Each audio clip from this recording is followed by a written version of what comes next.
so we've been reading through the Bible. Yep. And we're on the 24th chapter of 1 Samuel, and it's pretty interesting. David, the last number of chapters, has been running from Saul, who is trying to kill him. And the reason he's trying to kill him is basically because he's jealous. Because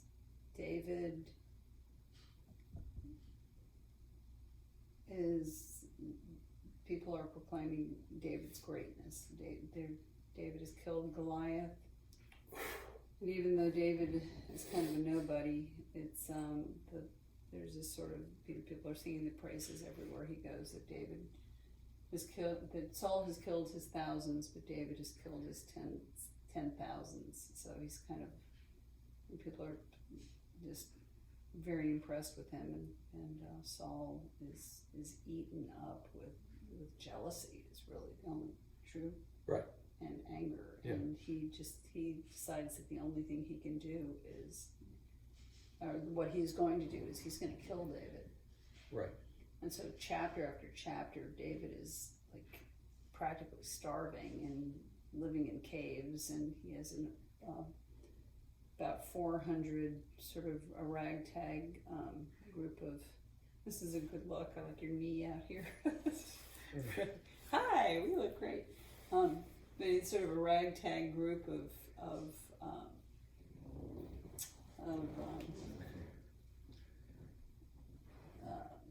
men who come to deplorables. Kind of deplorables. Use that word, I don't know. They were people who owed people money. People who, they had difficulties. They were basically outcasts. They were sort of social outcasts. Yeah. And they somehow found David. Similar to the disciples of Jesus, except for Judas. Right. So he has this band of guys, and everywhere he goes, they go with him. And at one point, started out with about 400, now he's got about 600. It's not very many, really, considering that David has been like the chief. He's been leader of the Israeli army, and he's been winning all these battles and things. Yeah, 600 men is not a few men. That's true. That's a pretty good contingent of people. Pretty good contingent of people, yeah. Right? And they're living in caves, and apparently they're very large caves. And they're running, and they have families, and their families are probably with them. Maybe, I don't know. But I'm not sure exactly how things work. But they're being persecuted, and they're constantly on the move. Yeah, everywhere they go. And then David hears at one point, he hears that there's this area where the Philistines, who were apparently the aggressors in that area, were coming in, and they were robbing the grain from the threshing floors. They were robbing the places where the grain, I guess the granaries, the grain places where grain was kept. And so David hears, I believe God tells him to go and deal with these people. And so he goes and he defeats the Philistines, he gets them away from these people. And then, of course, the next thing you know, Saul hears he's there and decides he can go there to kill him because it's a walled-in city. David's already gone. I mean, it's just chapter after chapter of David running from Saul and trying to listen to God and being in this horrible situation. So the chapter that we just read was really interesting because it starts out, Saul has gone to battle. He got called back from his pursuit of David. Right. Because once again the Philistines were attacking, and no, Saul was almost ready to capture David. He didn't actually know where David was. They were on two opposite sides of the mountain, which was not really a mountain. It's really a large hill. But they couldn't see them, and then before they were able to capture them, a message came to Saul that the Philistines were attacking the villages of Israel. So he had to leave, and that was a picture of God's miraculous care over David and his band. And the thing here is that in the these are pictures of God's care over our lives when we're in crisis. This is true. Yeah, and the difference also between Saul and David is that Saul will not really ask God what he wants to do because he's not really in a relationship with God. But David will constantly put God first in his life and say, God, what do you want me to do with this situation? And God will tell David what to do, and which is really important to for us to also learn that we need to always bring the presence of God into our life so that we can be directed by Him. And what's interesting about that is that when you bring the presence of God into your life, and with the presence of God is the message, I am for you and not against you, the awareness of God's peace and His comfort and His confidence and His calmness begins to enter into your presence. And so you become a person who's not going to be reactive to situations. You're going to think more objectively rather than subjectively. Subjectively has to do with defending your own personal lives when you think subjectively. Because it's all about you protecting yourself. Right. Subjective thinking. Right. And we have animals. There goes our That's dog. our farm. Here's a tail. Right. So David is in this position, and of course this is the last place that you would think that that people would normally be, because you're under the pressure of being attacked by the king of Israel. The whole political system is against you, and you're just responding moment by moment out of your own anxiety to try to make sure that you're okay. Right.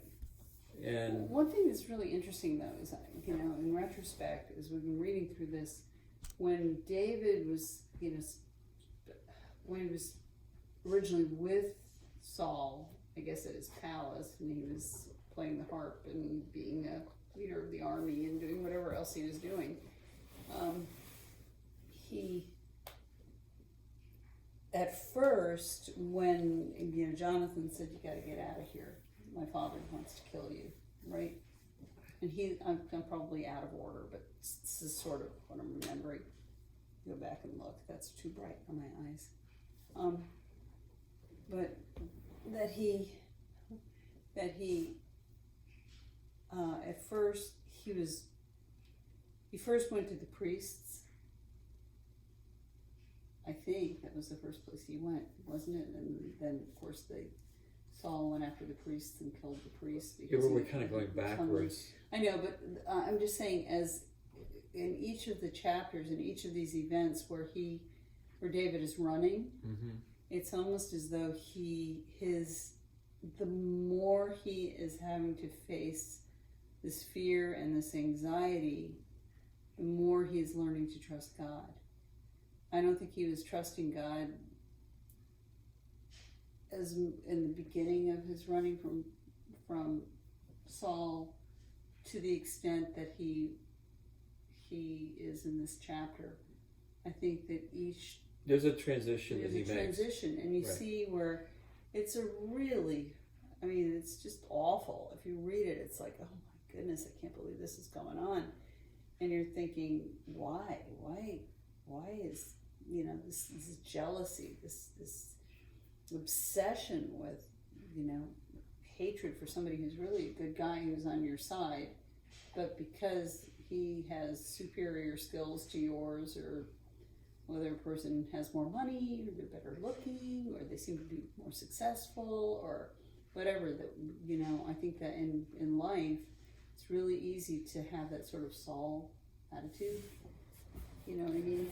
Yeah, it can become, Saul syndrome, where it's like you eaten up with jealousy or anger, or just, it's like, why is they... I think we're collapsing too much into this particular piece of scripture right, here. but you're talking about 3 chapters back, and so yes, you're right, but that's a completely different subject of what's happening today in this particular passage. Right.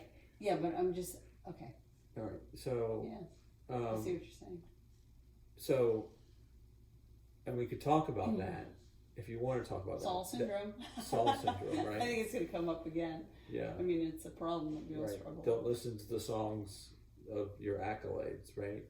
The siren songs of your accolades. Well, right. That's well, it was the soul right, syndrome, exactly. Right, where you.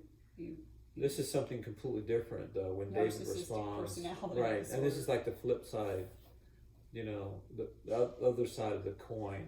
But the more David runs from him, the more you see these miraculous interventions where God keeps David safe. And this last one is really interesting, the one we just read about. Right.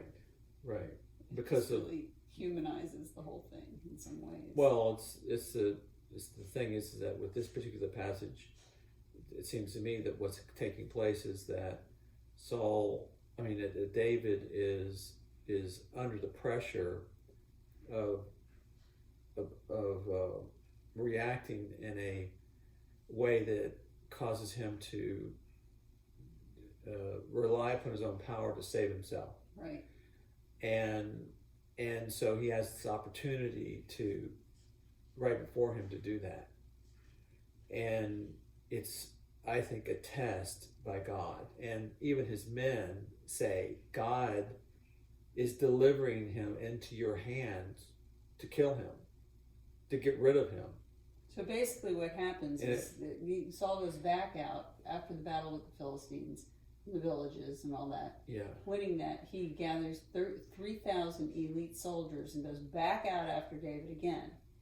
They are out searching for David, I guess finding on the trail, and King Saul needs to relieve himself. Interesting. And he goes into a cave. Mm-hmm. And he's in the cave doing his business. Mm-hmm. And apparently David and his men are far back in the cave. Mm-hmm. These are big caves, deep, big caves right. in Israel.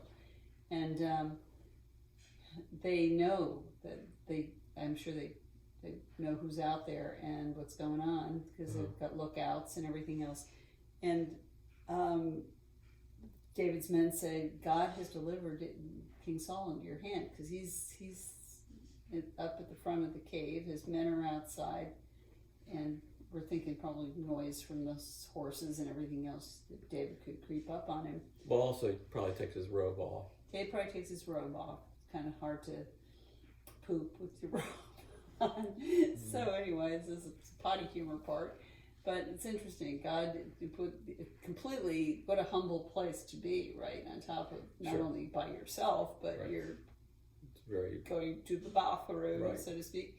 Right. And embarrassing. Yeah, it's a humiliating place. And David creeps up on him, and he cuts off the corner of his robe, which we're assuming is probably put aside. Yeah, but I mean that's what he does. I think you're jumping ahead a bit and describing the struggle. No. Oh.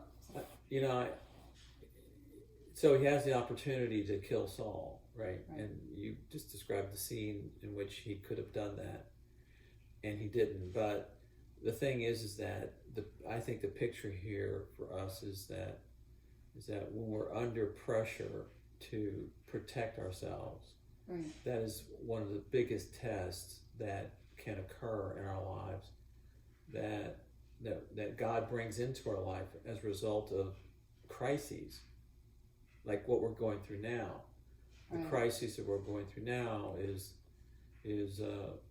puts you in a situation where you're going to hoard, where you're going to put yourself first before you put anybody else first.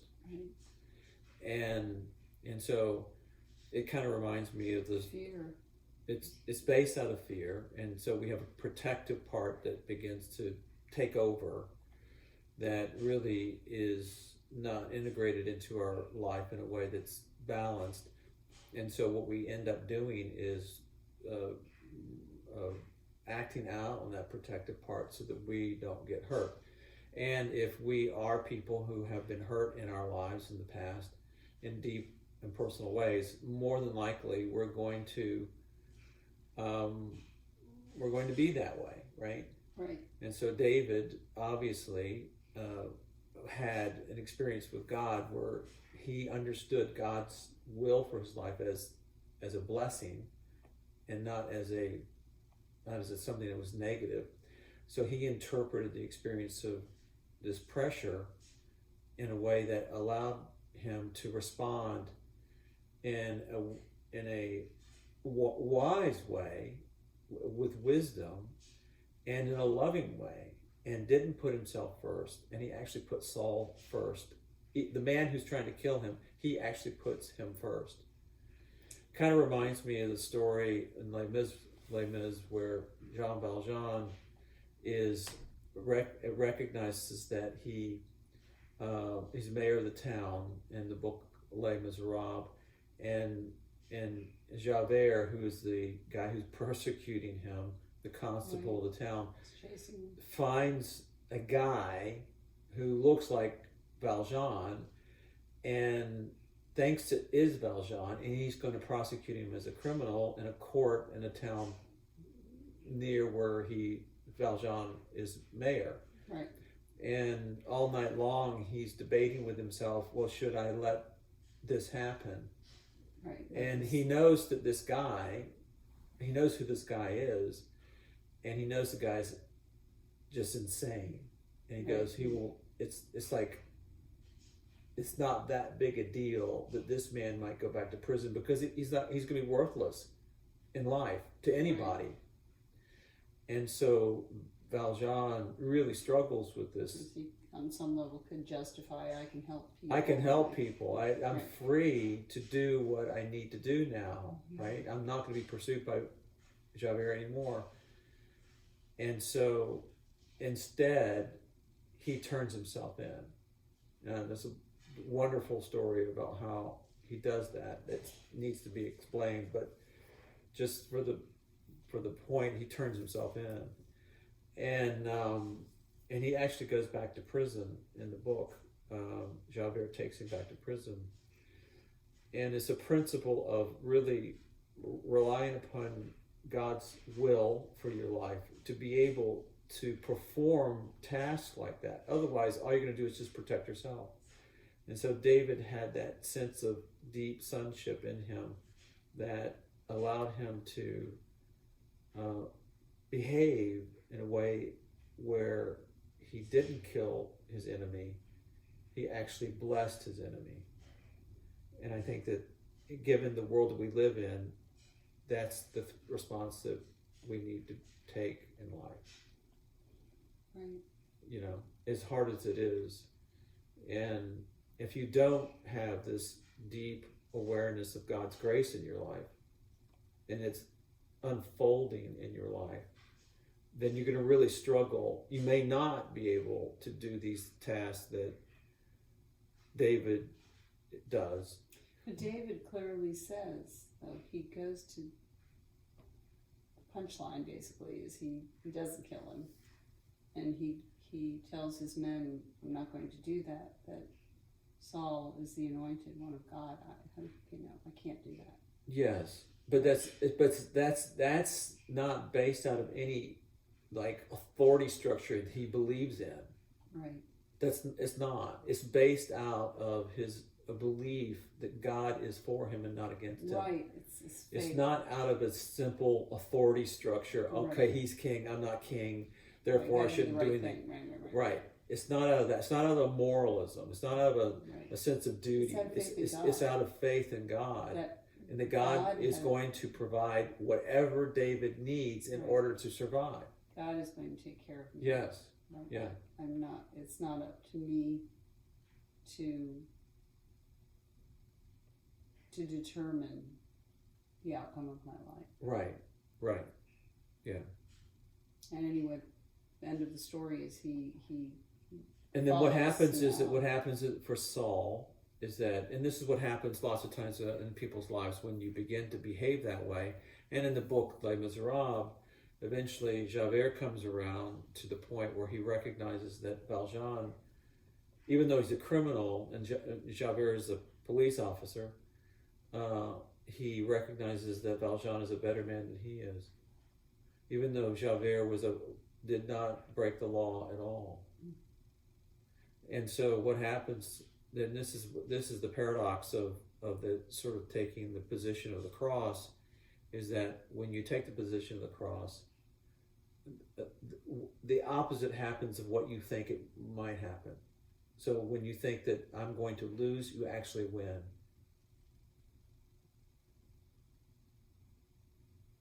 And that's the blessing that God provides for us. And that is the essence of the gospel. Well, it's And you see Esther. It's the book of Esther. If I It's the perish, book of I perish. it's the book I'm of- going to do the right thing. I'm going to trust God. Yeah, it's going to it's trust the book of God. Genesis. It's Moses. It's Abraham. It's Jacob meeting his brother Esau. Sure. You know. It's Jesus talking about the widow's mite. Yes. You Yes. know? And that only the widow just could give a couple of copper coins, and they're watching. The disciples were watching all of the wealthy people giving, with great celebration, giving their donations to the temple, and Jesus said that she gave more because she gave out of her poverty. Right. And when we're in a position of our lives we're completely vulnerable to God, that's when we really see God step in, and we want to be blown away by His presence. Yes. Yes.